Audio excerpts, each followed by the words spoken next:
Welcome to Native Calgary. Today is May 24th, and today I have some guests with me, so I'm super excited. Oki, Nanago Mekoche Takom Aki. My name is Red Thunder Woman. My married English name is Michelle Robinson, and I use she and her pronouns. Native Calgary is being recorded on the lands of the Niitsitapi, which is the Blackfoot Confederacy. The Blackfoot south of the imposed U.S.-Canadian border are the Blackfeet, and north of the border are the Siksika, Gunai, and Bagani of the Confederacy. These lands are on Treaty 7, signed September 22nd, 1877, with signatures that include the Blackfoot Confederacy, the Stoney Nakoda, composed of the Wesley, Chiniki, and Bearspaw Nations, and the Dene from Tsuut'ina Nation. I acknowledge all First Nation, Métis, Inuit, status, and non-status across Turtle Island as the keepers of these lands. All non-Indigenous are treaty partners with the government signing on your behalf. I honor the Blackfoot. I was born in Calgary, or in Blackfoot, Mokinstis, as Michelle Elliott, an English name which has afforded me privilege in an English colonial world. My mother is Northern Slavey Dene, or Satu Dene. My Indian National status card by the Canadian government says Yellowknives Dene. My father is so Canadian that I am a daughter of the Mayflower and a daughter of the American Revolution while having an Indian Act imposed status card. I acknowledge my Dene lineage and I was born in Calgary, but my family is not part of the Treaty 7 signatories. My Dene lineage roots me in the land of the Hare people, also called the Great Bear Lake people in Treaty 11. I'm a native to Turtle Island, and my Dene nation is a visitor to this area of Chine Indahe in Satu Dene, meaning ghost town, named after the Calgary Stampede. Land acknowledgements are critical to creating a safer space for Indigenous, as well as honoring the host as a guest and acknowledging your role as a treaty partner. My humblest apologies to the Blackfoot elders and language keepers as I try to learn proper pronunciation. Any mistakes or misinterpretations will be on me. I encourage questions so that misunderstandings can be cleared up as soon as possible. I do not speak on behalf of all Indigenous, but I can share what I know as I walk down my red road. If you're experiencing emotional distress after anything we talked about today or want to talk, call the First Nation and Inuit Hope for Wellness helpline at 1-855-242-3310. It's toll free, open 24 hours a day, 7 days a week, and there's also a chat feature if you go to hopeforwellness.ca. Non-Indigenous, there are distress lines in your area too. My Patreon account is Native Calgarian, where you can pledge and support. I want to say thank you to previous donors for already showing your support. If you value listening and can afford to give, thank you. For those that cannot afford to give but listen in, I'd love to hear from you at nativeyyc@gmail.com, where you can send in your comments or questions. I would also have a YouTube channel and would love to have you subscribe. For podcasts, we applied for Spotify. We are on iTunes, Google Play, and Stitcher. And I have to give a shout out to my super loyal donors, Adam, Alexandria, Beatrice, Brian, Kat, Celine, Christina, Crystal, Diana, Jocelyn, Judy, Karen, Kathy, Kenna, Leah, Marisa, Natalie, Nathan, Rebecca, The Sprawl, Tiffany, Vanessa, and Veronica. Woo! So I have some guests today. I'm super excited to talk about everything that's going on in my friend's world. So Judy, thank you for reaching out to me and telling me you wanted to be on the show. Thank you very much for having us. I appreciate that. My name is Judy. I come from Broken Head, Manitoba. It's a Treaty 1, Ojibwe Cree. Ojib Cree is another way. And on my mom's side, I'm Dene from up north, Northwest Territories on her side, when the Northwest Territories were actually Manitoba. So they kept pushing them back and back. So that's where they've become between what is now called Manitoba. And my daughter is next to me. I'm also an author, children's author. I wrote Chippy's Adventures, A Curious Little Squirrel. And I have 2 Indigenous books ready to come out. They're just in editing stage right now. And I have 2 books that I wrote, one for a special little girl who unfortunately has cancer and she's battling that for the last few years. It's called The Brave Little Princess, and I'll have that out shortly. And then the next one will be for the Kidney March. I wrote a story because my brother had kidney disease. My mom unfortunately passed away of it in 2011, which left a big void in our hearts. I loved her. And so that one is Sparkle, A Kidney Journey. And we might change the name, but it's definitely going to have sparkle in it. And I'll send it to my daughter next. Okay, hi, I'm Judy Everson. Okay, I'm Miss Teen Southern Alberta 2019.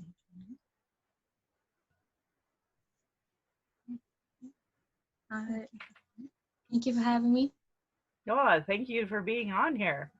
And I'm just going to unmute over here. Did I unmute? I don't think I unmuted yet. There we go. And I'm going to mute you, Judy, just for a second. Thank you for having me. My name's Lisa McNamara, and Judy is my auntie. I am a part of the Broken Head Ojibwe Nation from Manitoba as well. She is my mom's sister, kind of. Technically, her father raised my mom as his own because their parents passed away when my mom was pretty young. So I decided to jump on the call today to be alongside my aunt and my cousin. We're going to be doing the kidney march together. And with all this crazy COVID stuff going on right now, we are going to be doing it a lot differently. So we wanted to just like come on and talk about it a bit. A little bit about me. I grew up in Winnipeg / Calgary. My dad is German and Irish, so I am mixed.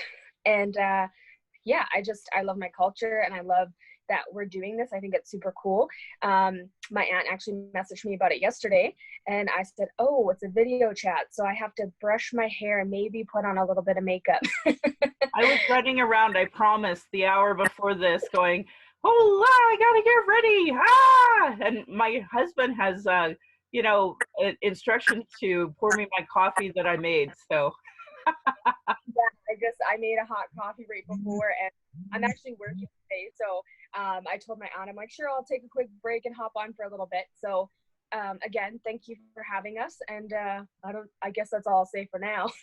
Yeah, no, well, I was really happy when Judy reached out and said she wanted to be on the show. I'm like, absolutely. And so I want to say to you, Lisa, if you have any particular reason at all you want to, be podcasted, let me know. If there's something cool happening in your community that you want to discuss, I'd have you on any day. And same with Elle, same with Judy. Like, just please know you're welcome on the show anytime to talk about anything that you want to talk about. Like, when you win a title like Miss Southern Alberta, things like that. Yeah, that's awesome. Yeah. So Lisa, maybe we should just have you on first because you're taking some time off of work in order to be here. So I appreciate that. Yeah. So do you want to maybe elaborate a little bit about what you do for your work and what you'd like to discuss with us today? Well, I work corporate, so I actually work in oil and gas. I mean, that sounds boring, but it's not that bad. I work with Suncor actually, and they have a huge diversity and inclusion department, which is amazing because it's so great to see how much they incorporate Indigenous culture in the company. It actually makes me really proud. But yeah, so that's what I do for work. I don't really want to talk about that stuff, but so real quick, my aunt and my cousin and I decided to do the kidney march this year because, as my aunt said, her mom had some issues with it and had passed from it, and then her brother, which my uncle, he actually got he went in for a surgery to get the kidney transplant, which is kind of amazing. And my mom is going to dialysis a couple days a week. So the kidney march means a lot to our family, and just the things that they do to raise money and awareness for people who suffer with these problems. So yeah, when my aunt was like, I think we should do it, I'm like, you know what, I think you're right. And between the three of us, my aunt, my cousin, and myself, we're passionate about it, and we want to raise as much funds as we can. And we're getting together our pages and stuff that we need to do to like set out to people so they can see why we're doing it and tell a little bit more about our stories and why it hits so close to home for us. Yeah. Oh, that's great. I'm really glad that you came here to tell us about it. My my mom actually has diabetes, so I always kind of joke that, well, I don't have diabetes yet, but it's not really funny. It's just a way to cope with the stark reality. So, yeah, so Judy, do you want to jump in and talk about this work that you're doing with the Kidney March? For sure. We got our package and we have a beautiful sweater, and we have this book here and a t-shirt. And so it's given us tips, and so we know what to do and do the stretches and get prepared for the march. We're trying to go every other day or every day, short walks or longer walks, just to kind of get for exercise reasons and doing our stretches. And then for the Kidney March itself, we're hoping to get funding, whether you can help share the page, whether you can help share the word that we are out there trying to raise funds. And we're going to be doing a clothing drive. So that's another way that you can support us. And bottle drive we're going to be doing. And there's a few other stuff that we're in the works of trying to set up. I was mentioning to the ladies that I would love to do like a cheese and wine. Unfortunately, we can only have 15 to maybe 50 people the time we were able to do that. So we'll play it by ear on that one, but we're definitely going to go with the, and there's a popcorn as well. So we're going to do the Kidney March clothing that you can drop it off to us, or we can come pick it up, whatever's easier. Bottles as well. We can come pick it up. Lisa, myself, and my daughter, any one of us can. And so the three that we're definitely doing: the bottle drive, the Kidney March's clothing drive, and the popcorn. And for the popcorn, I believe it's going to be about $2 or $3 a bag, and they're individual bags. So, and then depending on how many you buy, we haven't set up the pricing for that one, so it's a little bit in the works of that. I've talked to the lady and she's all on board to get that done. And yeah, I'll let Ellie to put a little twist on hers with her title, Miss Teen. Okay. Well, for the Kidney March, I was thinking on doing a bake sale for the longest time now. It's just this has been putting it off even longer. And by the time this is over, it might not happen because of the restrictions we would have. So that would kind of bring it down. Yeah, I know this COVID-19 stuff sucks, doesn't it? It's really messed everything up, and now we have to do curbside everything, which makes it really difficult. And especially if you're trying to raise money, running around with a car is probably really tough. Maybe we can get Suncor to sponsor that. Well, they actually do.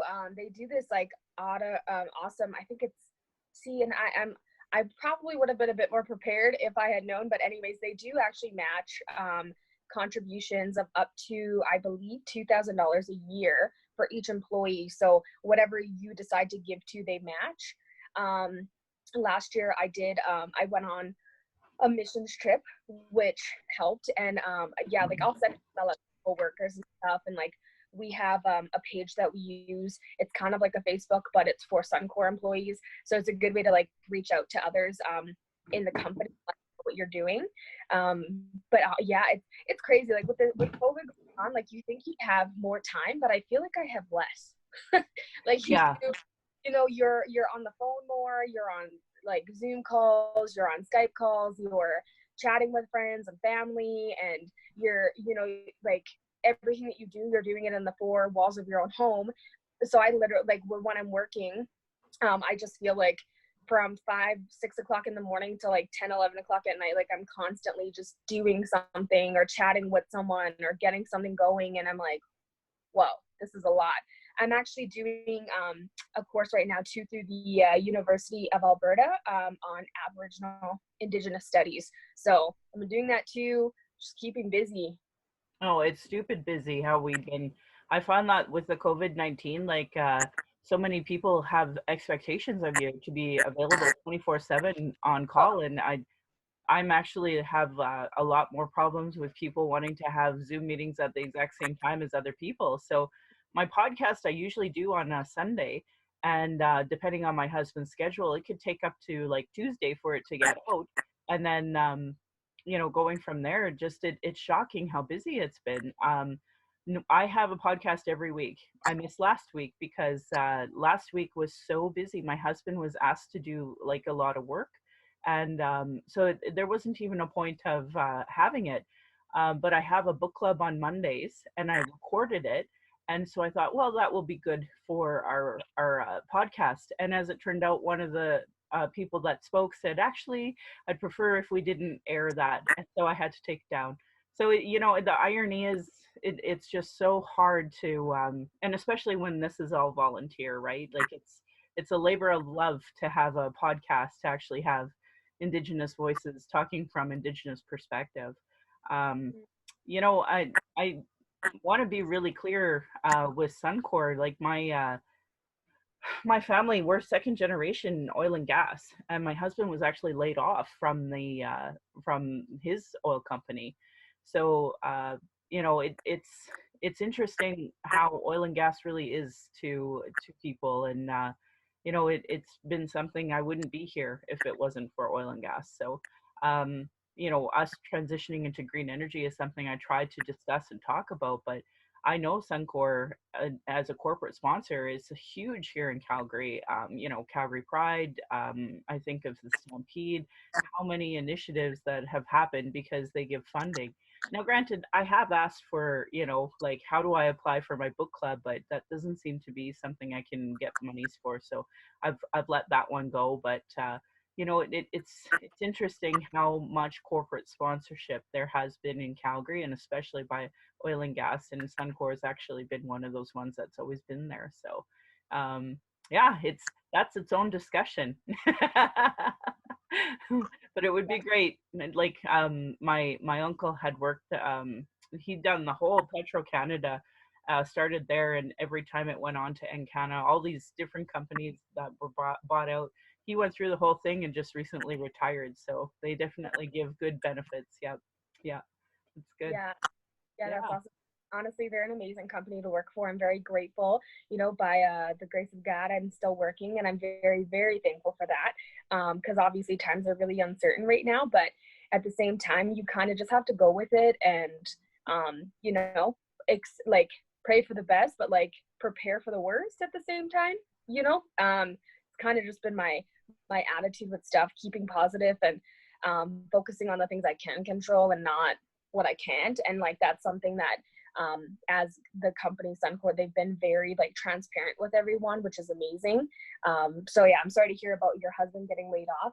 That's unfortunate, but hopefully things start to turn around, and that door closing just means another one's going to open for him. And we're big believers of that, that things are a blessing sometimes. And I know it's hard to organize some of your fundraisers and such for popcorn sales and such, but there was a bigger picture of COVID-19. I think it was kind of a reset for a lot of us to recognize we need to slow down, and we need to really know what's important, and reconnect with people who want to connect with you, and see, go from there, and then see to how our communities are coping with COVID-19. So yeah, so Judy, did you want to discuss a little more with your books? Can we get those titles again? Yeah, it's Chippy's Adventures, The Curious Little Squirrel. And for my native books, I'm still working on the titles, but one might be called Little One Discovers his culture, Little One Discovers his calling one feather at a time, rather. So we're still twisting with the name, but I'm so far leaning towards that one. And then the other one is Adventures, actually, when I went out with my grandpa and my sister Rose and my brother Gordon. We would always go, he would always teach us a lesson, and how he would say, okay, let's go for lunch. And we're like, yeah, of course. And we're all excited. And then all of a sudden he goes, okay, before we go for lunch, you gotta work. I'm like, what? We're all like, what? No way. And then Rose was like, Dad, no. And then we're like, okay, what are we gonna do? And he's like, we're bottle picking. And we're like, what?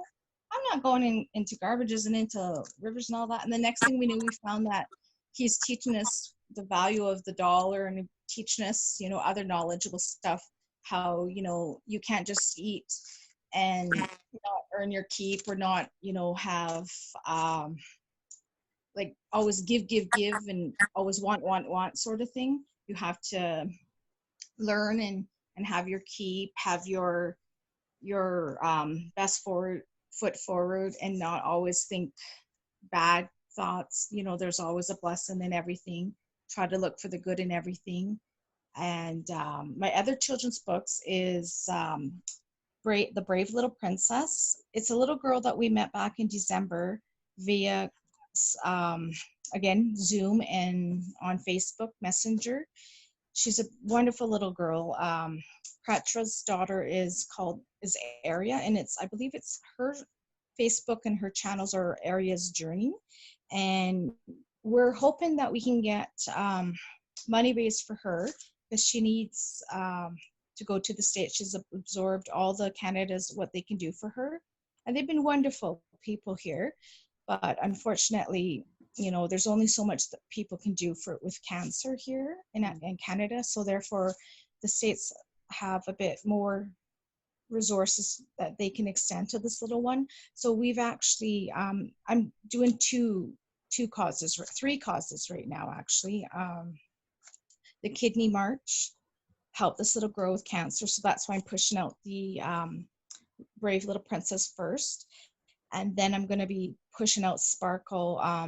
But what my friend who does my inner books, the cover and that, they suggested that me, Lisa, and Ellie, that we go on the walk and take some pictures, and then this way we can put it in the book, so that when we have the book come out, they can see what our journeys were to help my brother, Lisa's mom, and have the memory of my mom. And our auntie passed away from it as well, I should say that, Francis.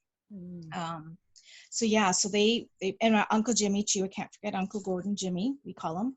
They passed away from it. So yeah, so it's been in our family for a very long time, unfortunately, because again, diabetes, it comes to, we have high racial, because of being Indigenous, that's unfortunately, it runs in our family, diabetes, kidney disease, heart disease. So we're just trying to get help there for the kidneys and foundation, and see where it can go. We've always, even my parents always gave money to them, sold cars and gave money to them, or whatever they've done as well to fundraise for them. So it's always been money. And that's the ironic part. And then my mom ends up getting kidney disease and then passes away in 2011 from it. So that was a really hard blow to the stomach there. Took us a while, but then I thought, no, there's a blessing in there. There's something saying you got to write. You have to do that.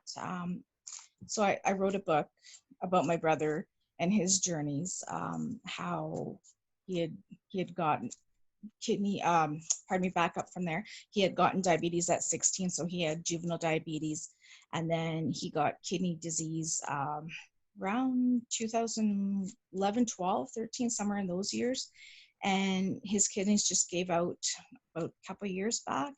And one of her friends from Vic Park family, she's more like family to us, said, no questions asked, I'm his kidney donor. And we're like, what? You got it. You have to do all these tests. Are you sure? And she was like, I love you guys. Your family. We're Vic Park family. And that's Victoria Park, right in front of Calgary Stampede, as we all came from that area growing up. So I know who the donor is. Yes, you do. I don't even have to tell you. You know. Thing about it on Global News. I believe on Global or CFCN, they made, my daughter Elle was just reminding me that they made a broadcast about it for Lily and Gordon. Yeah. But yeah, definitely, she's our mutual friend, our family. Yeah. And so she's funny. Just an amazing lady. Yeah.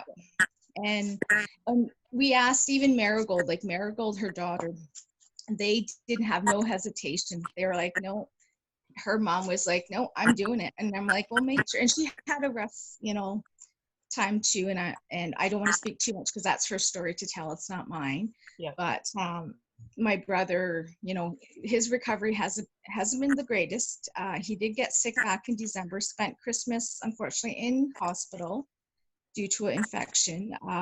He got to come home for a few hours. Well, we were very grateful for that and spent time with our family. And then he got out a short time after that, and so far hasn't been back in the hospital. So I'm very, very grateful. We're all grateful for that. Yep, fingers crossed, definitely toes and everything. That's a great blessing, and we're gonna run with it. And so I just thought I need to write, so I wrote a book for him. Right on. We have an international audience, and I'm going to make a statement here that I'd love to have you both, or all three of you, chime in if you want to. Elle, I know you're here, and you're more than welcome to chime in anytime, my friend. A lot of folks have heard of Western science and Western propaganda, and up until very recently, I would even say 2015, Western media and Western science has always really depicted Indigenous people as like inferior people. And if they depict us at all, it's almost in a historical way. And so one of the reasons why, I wanted to have this podcast was to say, one, we're here, but two, it's reframing the whole conversation. How people have extreme health issues from the extreme government policies that have been imposed on us.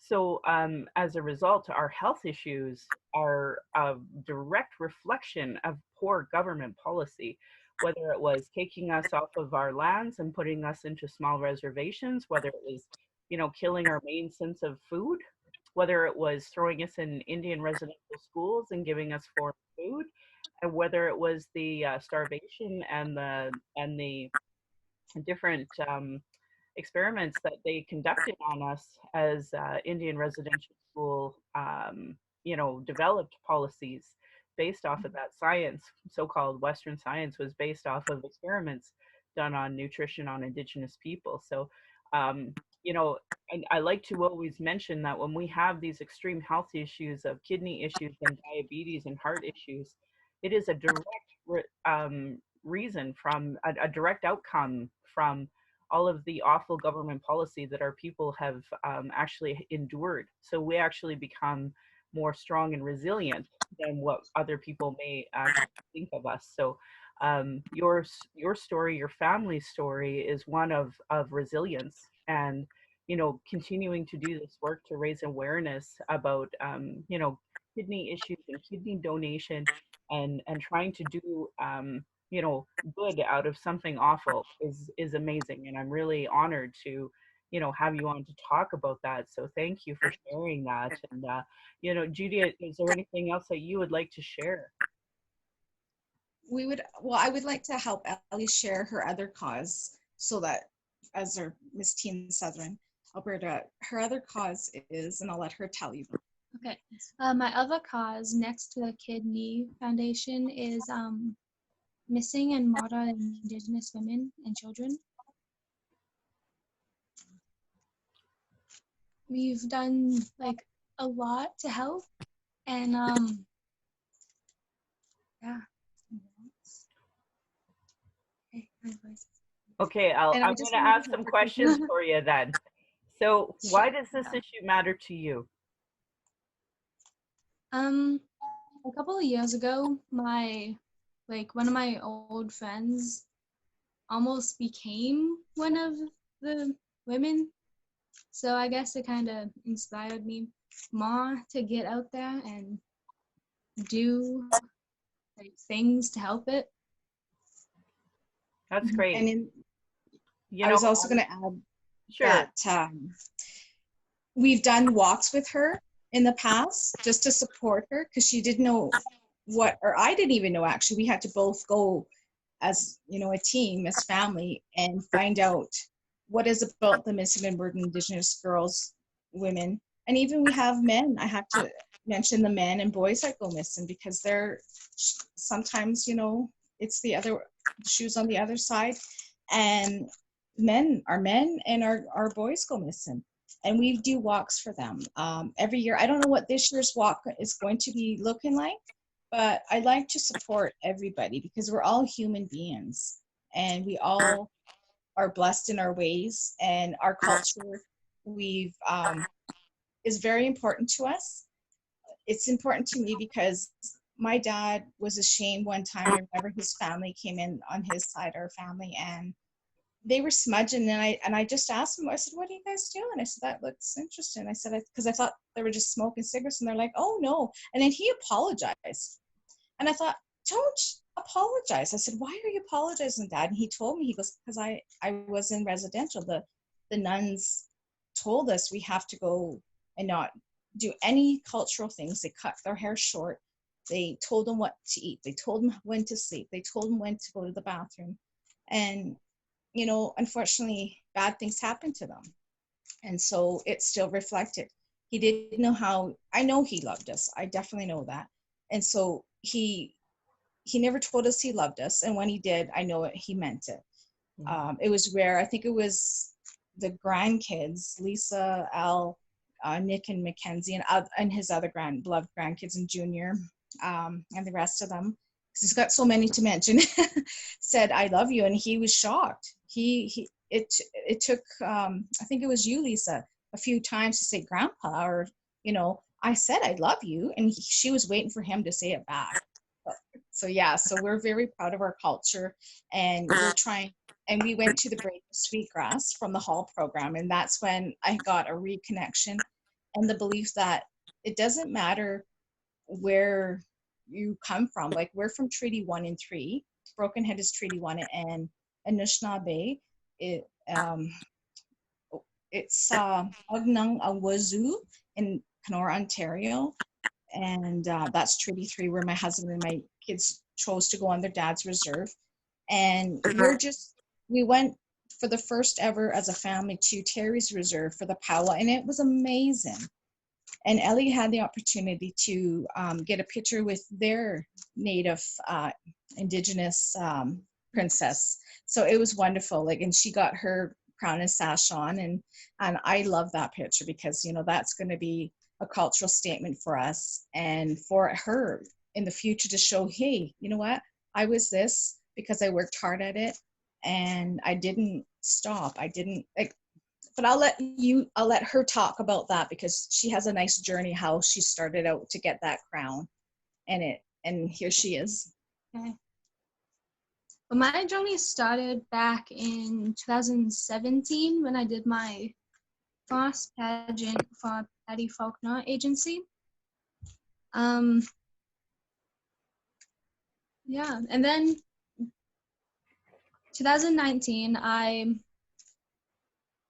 took that year to redo it, and then I won with some other like girls, and it was kind of changed for me, I guess. You know, Al, I was going to say to you earlier, because I am the co-chair for Missing and Murdered Indigenous Women, Girls, Two-Spirit here in Calgary. And, you know, I'm really honored to be a part of that Sisters in Spirit Vigil every October 4th.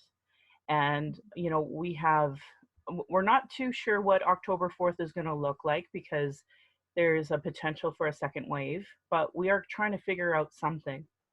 And I encourage you, if you feel very passionate about this topic, that if you want to write a speech or something like that, I know we would love to have you a part of our Sisters in Spirit Vigil. So if you can articulate, I don't know whether it's a poem or whether it's a spoken word or whether it's a story that you want to tell, you have to understand, from my point of view as an Indigenous girl, you matter. You are my future.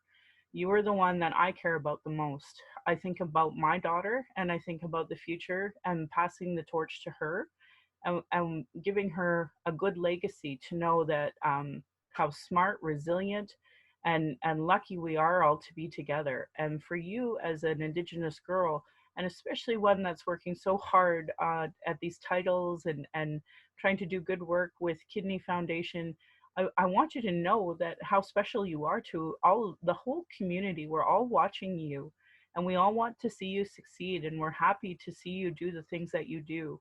So if you want to come and speak at our vigil, please know that you are more than welcome to, because you give us all hope all the whole community, we look at you and my daughter and the next generation, and we look at you with hope and love, and we want to see you succeed. So if there's anything that you want to do, know that we are here to support you as a whole community. We want that for you. And we're really proud of you for the work that you're doing and what you are going to continue to do with the Kidney March. And I encourage you, if you ever want to be on my show, please know you are welcome to. And if you have a friend that you want to talk about or have a friend on with you, you're always welcome on our show. Thank you. Thank you. Welcome. I'm going to unmute. I'm sorry, Lisa. Every so often there was like a static that was coming. So I'm like, oh, I better try to mute that. So yeah, what do you think hearing Judy and Al? Well, I think they're amazing, and I'm so happy that they're my family. And, just hearing my aunt talk about her dad, which I knew as my grandfather, even though he was technically my uncle. But yeah, to hear her journey and how him opening up about like just showing emotion because you're not allowed to, he wasn't allowed to at a certain point in his life. I just feel really grateful for our generation and the things that myself, my cousin Eleanor, Nicholas, her younger sister Mackenzie, like our generation and the people our age are going to help break generational curses. Diabetes, like all the, like you're talking about this Western science and this kind of stuff, and it makes me think now people have the freedom to be like, you know what, I'm gluten, I can't have gluten, I can't have this, I can't have that.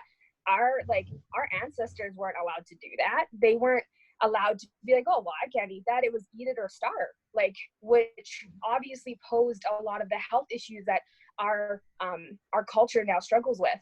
And my mom has been a diabetic for, I can't even remember how long. Like, I believe she's 53 now, and she will be this year. Sorry, Mom. My mom, because of the diabetes and all the medication that she was on, she had a full-blown stroke and was hospitalized when I was about 12, about to turn 13. And the diabetes, like, just like really bad health. And sometimes people are like, oh, well, it's what you eat or it's what you do. Well, no, actually, sometimes those are things that you just get because it's been passed on to you. So I myself, and I know my aunt and my cousin, we're trying to learn new ways. I've been on a health journey myself. I was at one point 280 pounds, and I now officially weigh 213. I've been eating better, trying to help my mom learn better ways to eat, but she's so stubborn.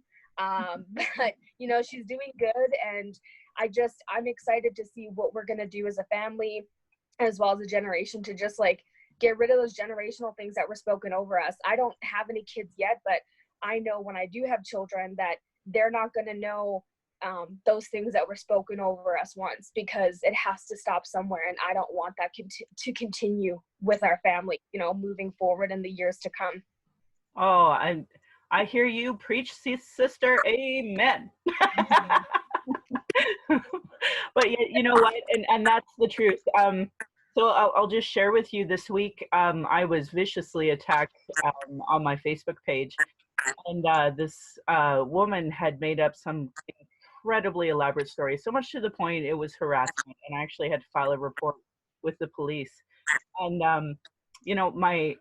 I had that, that response that you get from flight or fight. So I had an elevated heart rate. I was shallow breathing, and I felt so awful. And, and that's, I already have heart issues. I'm already on heart medication, and that's a result of like the constant racial battle fatigue that we face. So, and I like to talk about that so that people who are listening that are hearing us globally, they're hearing a ridiculous narrative of how Canada is, how amazing they are, but they don't hear the reality of, the imposed poverty that has been placed upon us. And then as a result, the food that we have to eat and or that we're limited to eat, I should say, because that's what happens when you're in that situation. Or in the case of Northern Indigenous people, like the costs, the food costs are ridiculous compared to in the South, right? So, and then you take away the food through, you know, industry or whichever, or, you know, take away a lot of the hunting rights because we still are really over policed. So a lot of folks, like even for me, I don't do things because I'd rather just not interact with police. I'd rather not interact with certain individuals, certain organizations, even healthcare. The person who attacked me was actually associated with healthcare. So we're actually looking into her college to see if we can, well, we'll see how it goes. Like, I don't know yet. It's an investigation now at this point. So we have to, you know, just kind of respect the process and work with it. But ultimately, like that racism in the healthcare is also part of the problem. When you said that you experienced the stroke in your family, like that worries me because there's a woman in Edmonton who just told me this week that because her mom was experiencing stroke issues, they assumed she was drunk. So rather than giving her health care, you know, she had to keep going back and going back, and they finally got some health care and they determined she had a stroke. But because of their racial bias, that are, and the whole industry, like from the time that she got to a paramedic, from the time she got into emergency, from every nurse and doctor that dismissed her as an Indigenous woman, she had, you know, an health issue that was preventable, that would have been, you know, something that could have helped her from having lifelong condition, but now it's not because of racism. Because of racism, you know, it was weakened. So when you talk about that, like that is a real concern of mine, and I've had to really explain this to my husband and my daughter. The chances are, if I have a stroke, if chances are that they're going to assume I'm a drunk native, and that I probably won't get proper health care as a result. So I need them to advocate for me and tell them that I do Mending Broken Hearts and Wellbriety, and I've never had a drinking issue, and I go really like out of my way to show people I don't drink. And that's not something that non-Indigenous have to worry about. In fact, the opposite. I'm in oil and gas culture. They encourage drinking. They encourage all events to have beer, wine, everything. And that's fine, except that they don't have the stigma of going to emergency and not being treated well because based off of their race. So those are things that I think about and I worry about, and I'm saying because I know globally people are listening to us and actually hearing our story, as opposed to a lot of the Canadians who are, you know, not just in denial, but viciously in denial, that they're not willing to really, you know, do anti-racism training or Indigenous education. So that's the big reason why I started the podcast. Yeah. Yeah. If I can jump in there, that exactly is what happened to Rose. I moved back there from 2000 to 2002, and I think she had her stroke 2000 or 2001, and that's exactly her ex-husband, the Lisa's father and John's father, had to take her back. I think it was 2 or 3 times, and say, no, she's not a drunken Indian. She's actually a woman that has a stroke. Something is wrong. And he had to advocate for her. But even with him advocating for her, we found that it wasn't enough. So she could have had less, you know, being paralyzed left on one side, less side effects. If they just said, oh my God, this is a woman having a stroke, instead of this is a drunken Indian. Yeah. And it was in Winnipeg, and you know, and it's like Winnipeg, Regina, or a few of those big, and even in Ontario, they have like a lot of cities that are so racial against us. Like, and I want to break that, and that's why I went into the medical field. I'm actually by profession, I'm a healthcare aide. I'm certified, and but I'm choosing to go to another avenue because it's not helping them. And I figure if I can advocate through writing books and stuff like that, and doing kidney walk, and doing, you know, the kidney march and stuff, and just to do other stuff that can bring our profile up to saying, hey, we're human beings. We eat pee, and if we cut ourselves, we're going to bleed the same color. And that's what my dad used to tell me all the time when I would get down, saying, why are those people being so mean to us? Why is he calling me a squaw? Why is he calling me this because I'm a different color than them? And I'm like, wow, this society needs to change. Yeah. And so back then is when I started changing. Like I would say, I started writing at 8 years old because I felt that we needed to change. And I'm hoping by my writing and stuff. And on Facebook, I have Everson Publishing. I publish my own books, and I'm willing to help others publish too if they need it. But I use it for my self-publishing, so I can promote my different causes that I have. And if anyone needs any questions answered, I'm definitely willing to do that for sure. Yeah. Well, I really applaud you for trying. I think all of us do, right? In our own Yes. way, whether it's you know what, when I worked in oil and gas, I actually refused to have conversations about natives in general because they were really coming from a hurtful place whenever people would ask. And wasn't knowledgeable enough to really talk about it. But Yeah, when for I sure. had my daughter and I experienced extreme racism giving birth, I mean, we wanted to have more kids, but that was such an awful, horrible experience. I can't even tell you. There was good that came out of it. So I realized at that time it was a Calgary health region, that there was no real resources for me to be able to properly, discuss it with anyone. But my MLA, Manmeet Bular, who passed away, he Yes. worked with me to get midwifery funded. So because of that, midwifery is now funded in Alberta, and I have that in my daughter's birth story, which is a nice legacy to give to Samantha. But at the same time, I think she probably would have preferred to have a sibling, and I think my husband would have preferred us to have more children. But Alberta healthcare is so racist. And every single time an Indigenous person goes into Alberta healthcare in any capacity, I just know they're getting substandard care, totally based off of racial discrimination. So it hurts my heart. Yeah.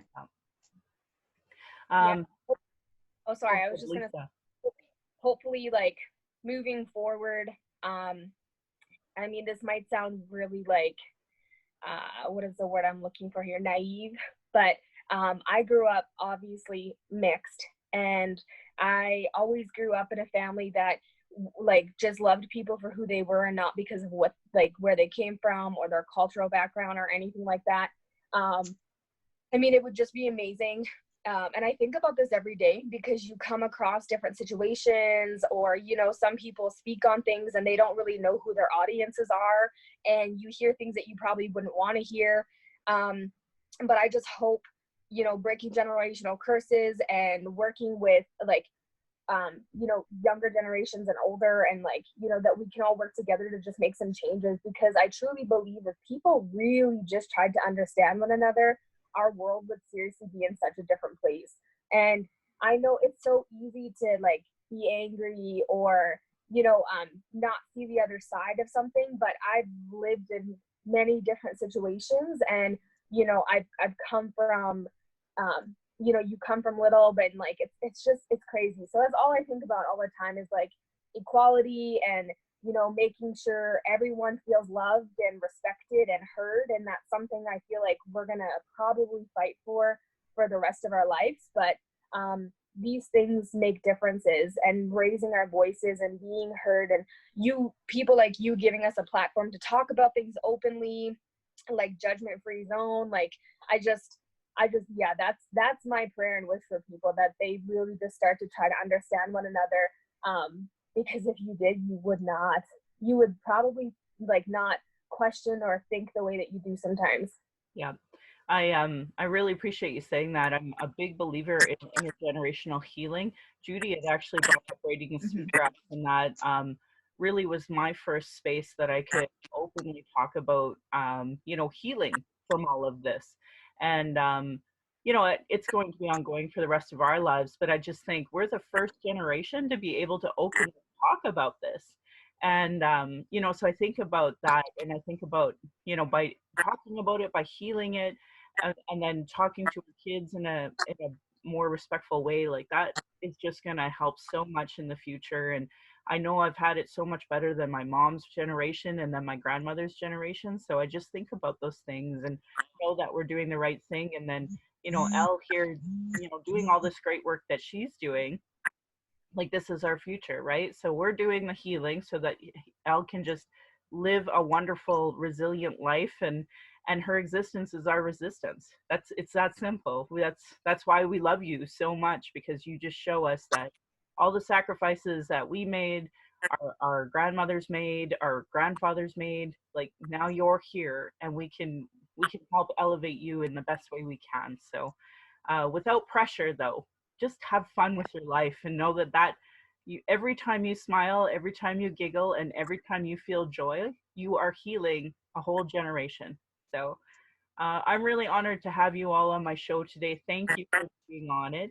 You're welcome to stay on if you'd like. I took a screenshot of us, so I will send it to you all so that we can have that to remember. I look a little goofy, but it's not the point. You guys look great. So. Well, you look darling, honey. Yeah, no, it's so funny, the thing about those screenshots. So I guess I'll find out shortly. yeah, you bet. Thanks again. So I'll just I have a script here that I speak of, but before I do, I just want to say, I just want to give you all a chance to kind of say any last thoughts or anything like that. So maybe we'll start with Lisa. Yes. Well, I just, again, I want to thank you so much for having me. Thank you for obviously including me. I'm super pumped for what we're working on together as a family, and even just meeting new people and networking. It's always great to again just make things better. And thank you again so much for giving us this platform to talk about the things that we're passionate about and open up about our family. And yeah, we're excited to have you be along our journey with us for the Kidney March. So thanks again. Appreciate it. Oh, thank you, Lisa. And when you guys have links or anything, just tell me and I'll share them on my social media. So Judy, would you like to say anything else before we go? Sure. I just wanted to say thank you very much for having us on as well. It's been such a wonderful opportunity, and I really appreciate being able to tell about my books, because they're very, very dear to me. I love writing, and that's what I know is what I should be doing, and know I will be continuing to do, and help other people, whether they need fundraising or however they need help. And it's going to be a wonderful opportunity. And again, thanks so much. And here's amazing. Elle. Hi. Hi. Anything else you'd like to tell us, or some closing thoughts about what it was like being on the podcast? This podcast was fun. Yeah, I'm just really tired right now. So for those who are listening, it is like 10 o'clock on a Sunday, and I think we all agree we'd rather be sleeping. We just had a huge walk yesterday to train for the Kidney March, so that's why she's so tired. That's awesome. Oh, I'm so happy for you guys. Thank you all for being on my show. I can't thank you enough. And again, you guys are always welcome on my show whenever you want. So with that, I'm going to, a lot of the things that I talk about on my podcast, I want to give an update to everybody about conversion ban therapy for the city of Calgary. Tomorrow is our big day. Tomorrow is the day we find out whether or not we will pass a bylaw to ban conversion therapy. And I don't like even using that term therapy, because it's actually just a form of torture. We have a lot of folks that are homeless, or deal with that constant self-doubt. And I can tell you, I listened to 2 days of testimony. It was absolutely horrendous. It was listening to right-wing Christians talk about how inferior people who aren't like them are. I found it incredibly triggering as an Indigenous woman, listening to what I know they said, and their priests and their nuns said to my relations. And I cried. It was very hard. So I did have 5 minutes and I spoke, and I felt like it went right over everybody's head. They didn't engage with me at all, but they engaged with almost every other person. So it kind of, that hurt my feelings as well, that I think what I said about, our two-spirit LGBTQ2 plus that have been under attack since colonization, that have been attacked for who they are, spiritually as well as racially. That was really hard for me, and I had a few conversations with folks from the LGBTQ2 plus community, and it was hard on them too. So we had a great trauma that happened in the last 2 weeks here in Calgary, and that's something that I think should be recognized. And yesterday, or no, 2 days ago was Harvey Milk Day, and he was assassinated for standing up for gay rights. And I was watching the uh, Queer Fairy Tales, the Calgary Fairy Tales Film Festival, and they had a wonderful film I watched called Sex, Sin, and 69. And it was a strong conversation about what it was like to partially decriminalize homosexuality. And I bring it up because these are important milestones for the LGBTQ2 plus community. But again, 1969, this was when a lot of Indigenous were still under the past system. So imagine if you were two-spirit and you were, trying to find who you were, how incredibly difficult that would have been in those times, especially on the prairies. So I think about that, and I honor the struggles of all of those people. So when I spoke, I talked about the calls to justice from the Missing and Murdered Indigenous Women and Girls report that talked specifically about the LGBTQ2 plus and how that has impacted them. And honestly, it's almost impossible to encapsulate in 5 minutes, and especially with how awful and triggering it was to hear people, defame religions that aren't theirs, spirituality practices that aren't theirs, to defame people who are, in their heart, actually the most beautiful human beings. Um, as a straight cis woman, how many perspectives I've seen come out of two-spirit people that we all need to hear and share and should be celebrated, and once upon a time were. So I think about you all, and I honor you. I honor the struggle that you go through, and I don't ever want that for my daughter or for the next generation to go through. My little niece and my cousins that identify as trans, I don't want them to hear these things. I need this to end. So if you feel this strongly about it as well, you can write the counselors and tell them that you want them to support the bylaw as is to ban conversion torture. And my hope is tomorrow we will make history, because I know that internationally they're watching this, nationally they're watching this, provincially they're watching this, and of course municipally. It's right, boots on the ground right now for our community. And I just hope that if you are gay, lesbian, bisexual, two-spirit, and intersex, I want you to know how much I'm thinking about all of you right now, and how I just picture like that armor strength around you all, because you don't deserve to hear these awful things, and the last thing I want is for anyone to internalize that. So know that a lot of us are fighting with you, and we want this ban, and we will keep fighting.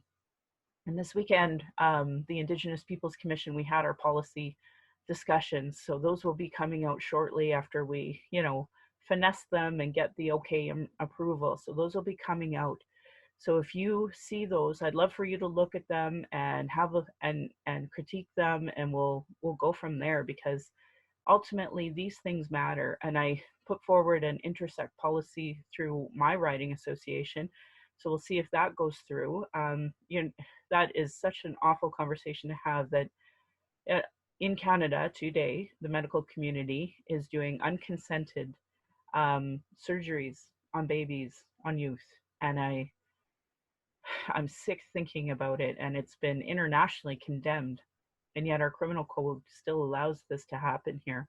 So I'm hoping that I will gain support for that, and or have folks look at it and change it so that it gets properly looked at and we change this. Because as a mother, the idea of somebody doing that to a child, and globally, they actually will kill babies on the spot for that. So these are things that as Canadians, we have the we have the ability to talk to our all elected officials, whether municipally, provincially, or federally, and tell them that we demand these changes. So I encourage you all to get politically involved, even if you identify as Indigenous and you think that it's not for you. The truth is that there were a lot of people to fight for your right to talk to your MP, your MLA, or your municipal representation so that you have a voice. And we have our treaties, we have our rights. It doesn't make you less Indigenous by engaging with these other levels of government.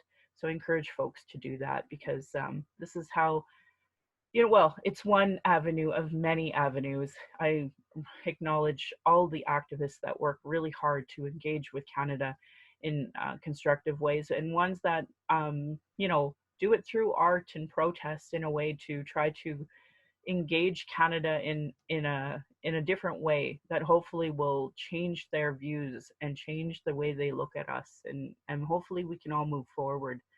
Um, yeah, and as a few of you heard, I got attacked on my Facebook, and it was shocking.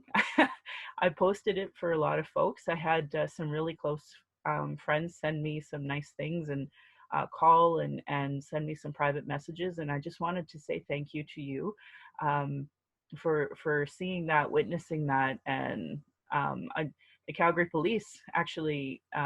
My inner circle of Calgary police officers, the few that I trust, reached out, and I'm grateful for that as well. So we'll see where that goes. I don't know, but it's for everyone to see if you're interested. With that, I want to say Indigenous have been talking about our issues, our traumas in reports, commissions, public hearings, and it's been regularly disregarded, but no more. Honor our words, honor the treaties, listen to politicians and their platforms and policies. If they don't recognize marginalized in their budgets with Gender Equity Plus, if they're cutting violence prevention programs and services, Indigenous education, uterus health choices, gay-straight alliances, know that your vote to that party directly negatively impacts marginalized people. Demand that they implement the Truth and Reconciliation Commission calls to action, the recommendations of the Royal Commission on Aboriginal People, the multiple reports about child welfare reform and violence prevention, and now the 231 calls to justice from the National Inquiry on Missing and Murdered Indigenous Women, Girls, and Two-Spirit. Denying these reports is a form of abuse called gaslighting. Our people are experiencing extreme racism in the education platforms and politicians, all the educational, justice, health institutions with multiple reports that say the same thing. If they don't understand colonialism, racism, privilege, and sexism, they literally have zero business running. It should be understood by all parties, all local politicians, community organizations, sports. Really great article that I said out loud in episode 62 is Truth Before Truth, How Non-Indigenous Canadians Become Allies. If you Google it, I'm sure you can read it. I want to continue by putting cultural safety into action so you can create a safer space for Indigenous, people of color, those with disabilities, and LGBTQ2+ to speak. Look at it as first aid for marginalized people. First, you have to do something. Having good intentions is not enough. Being nice is not enough. I shared a few articles about that. Take action to make change. Speak out against racism. Ask questions for those with more understanding. Find allies. Create a support system for yourself that you can advocate for culturally safe approaches. Take responsibility for your own learning. Read, reflect, ask questions. Do not expect this learning to come from Indigenous people. We have free podcasts. We have documentaries. We have all sorts of resources that are available. Books that I constantly promote. Take time for self-reflection. Be aware of your assumptions and biases. Question everything you've learned about Indigenous people and take steps to actively disrupt the stereotypes. So if you're a nurse assuming that every Indigenous person coming in is actually drunk when they might be having a stroke, because of your assumptions and biases, you are hurting people when you claim that you want to help people. Commit to lifelong learning. Be prepared to be uncomfortable. Understanding colonialism and the legacy of racism is an ongoing and difficult task. I want to say thank you to Here to Help, blah, blah, here to help.bc.ca, Visions, Indigenous people, what is Indigenous cultural safety and why I should care about it, for that list. But back to number 4 about, be prepared to be uncomfortable.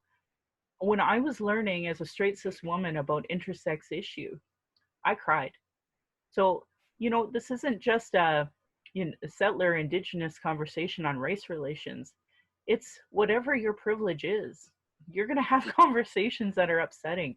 As an able-bodied person, it is upsetting to hear some of the problems that the community that has different issues, whether it's neurological or physical, the things that they face.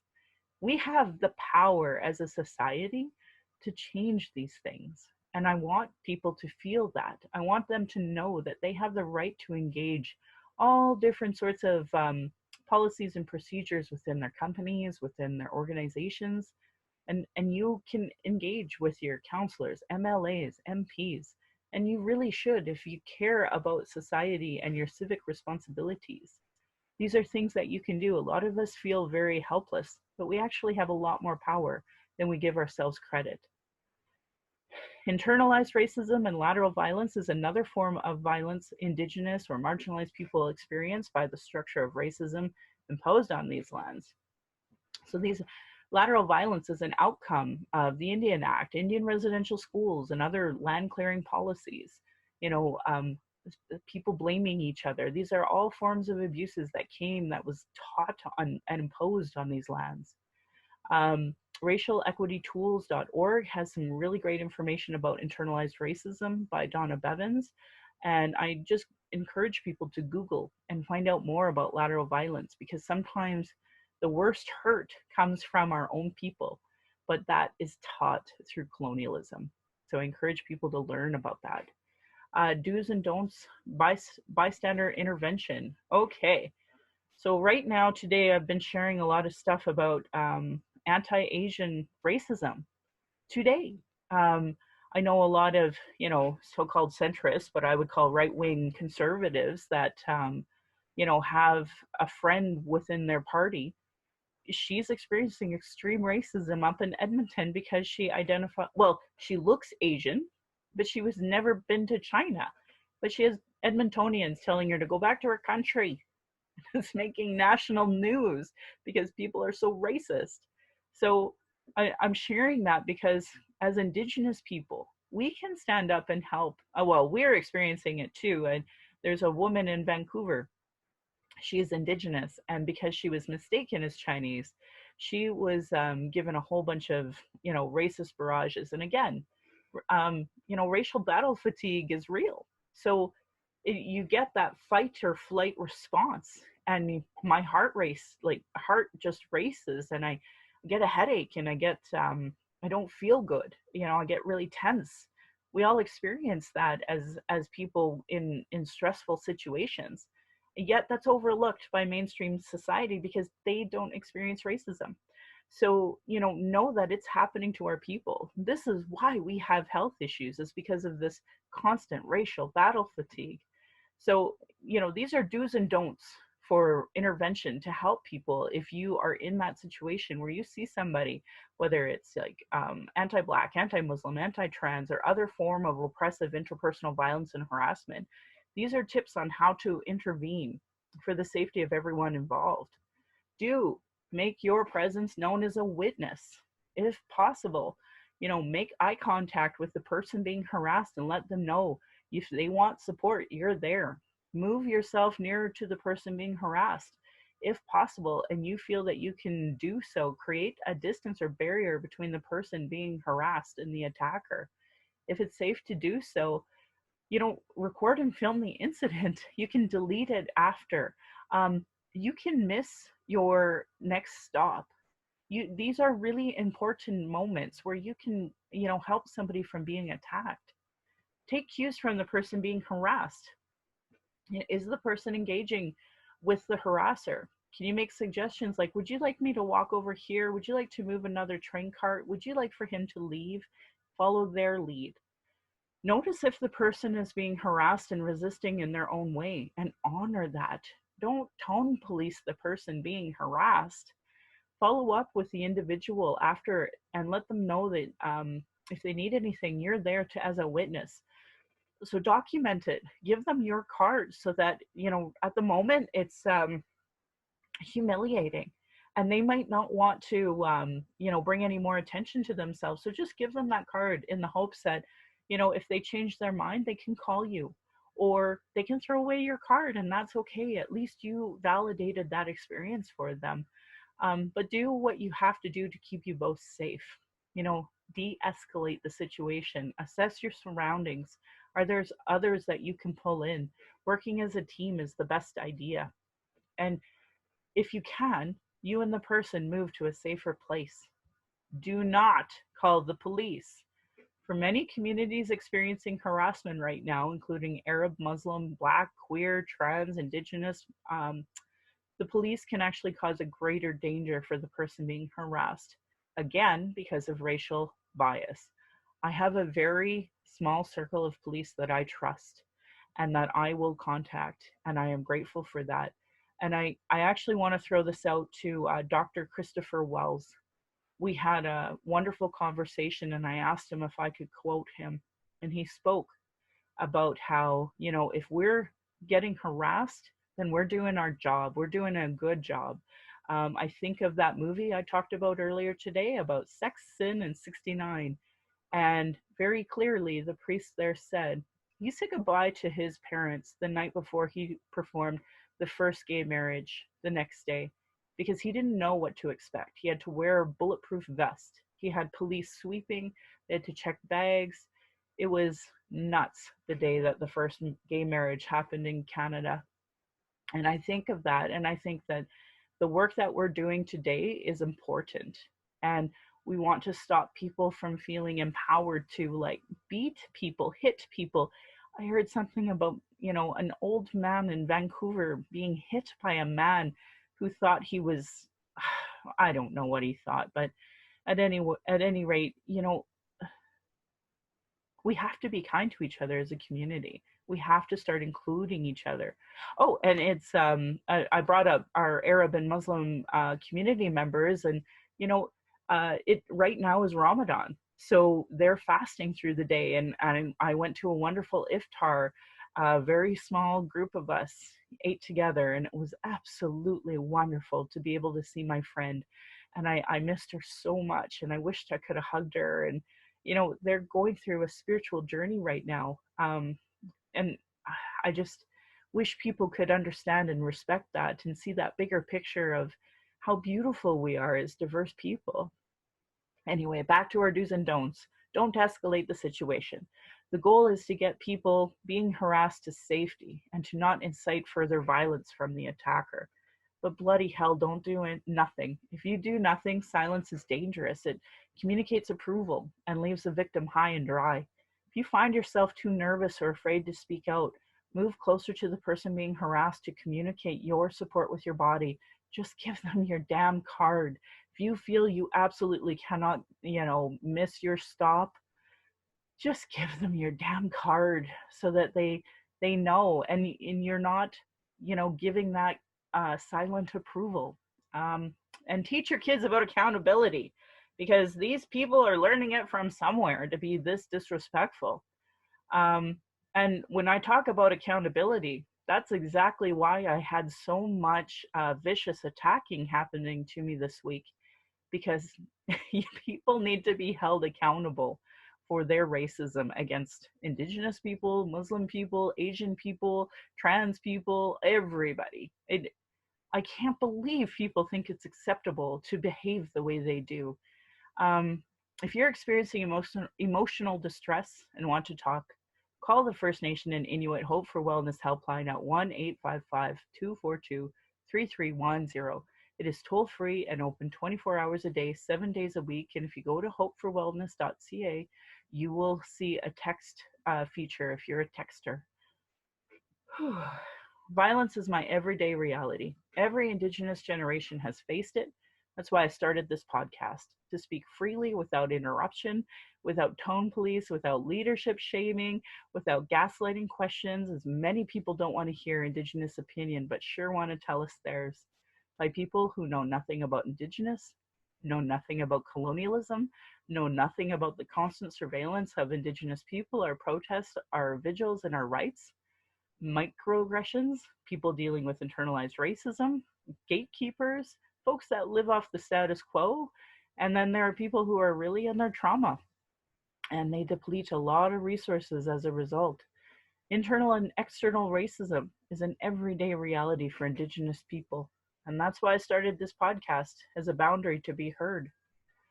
I want to say thank you to my ancestors. I know the chances of me being here are so slim, so I honor you, my granny, my mom, of what strength looks like through your example. I want to thank my dad. I can't imagine a Mayflower, generation living this long. So, and it was thanks to the Eastern Indigenous people that helped save those Mayflower people. So I have so much to be thankful for when I say thank you to my ancestors. I want to say thank you to my dad for teaching me to be strong and blunt. I want to say thank you to my stepmom for showing me what a proud culture is through your Austrian roots and culture, and teaching me to be a proud Calgarian.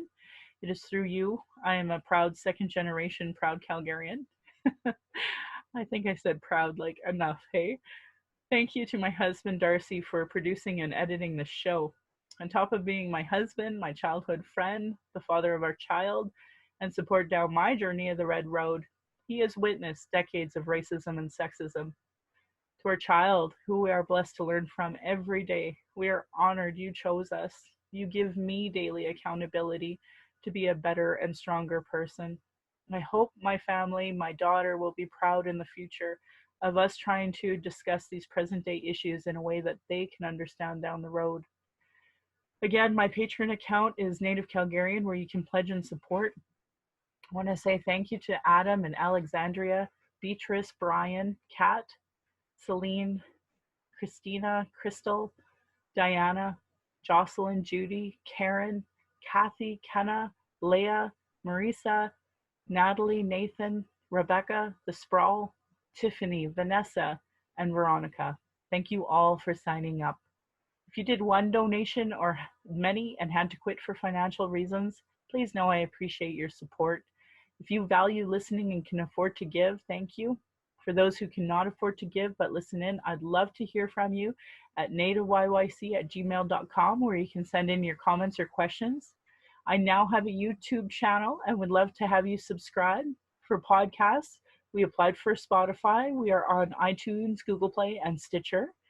And I want to end with giving a side eye to those Calgary rabbits. You're lucky I'm not Tradish.